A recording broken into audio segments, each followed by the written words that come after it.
Nagkaharap na sa kauna-unahang pagkakataon ang ating 3 Division Champion John Real Casimero at ang bago nitong promoter na si Koki Kameda na kung saan sa nasabing paghaharap ay muling kinumpirma nitong si Kameda na matutuloy ang sagupaan sa pagitan ng ating pambato at ang Mexican assassin na si Luis Neri. At ayon pa dito sa Kameda ay wala daw dahilan upang ito ay makansela. Kahit ito ay pigilan pa ng Taken Promotion na siyang karibal nito sa Japanese boxing scene.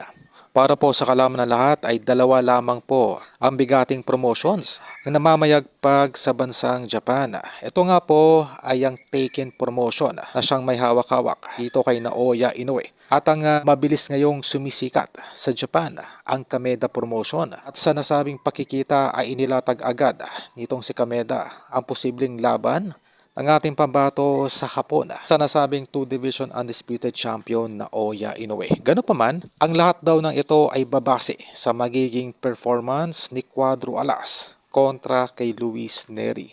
Sa madaling salita, kung ito ay mananockout ni Cuadro Alas, ay magkakaroon po ng malaking demand sa bansang Japan upang maikasa ang naturang laban. Kahit sabihin na natin na tutol pa itong Taken Promotion. Well, kung maalala nung nakarang araw sa isang ambush interview, ay di nga po makapaniwala ang kampo nitong si Naoya Inoue sa muling pagbabalik ni Cuadro Alas sa Japanese boxing scene. At hindi rin nila inaasahan na ito ay kukunin ng Kameda Promotion.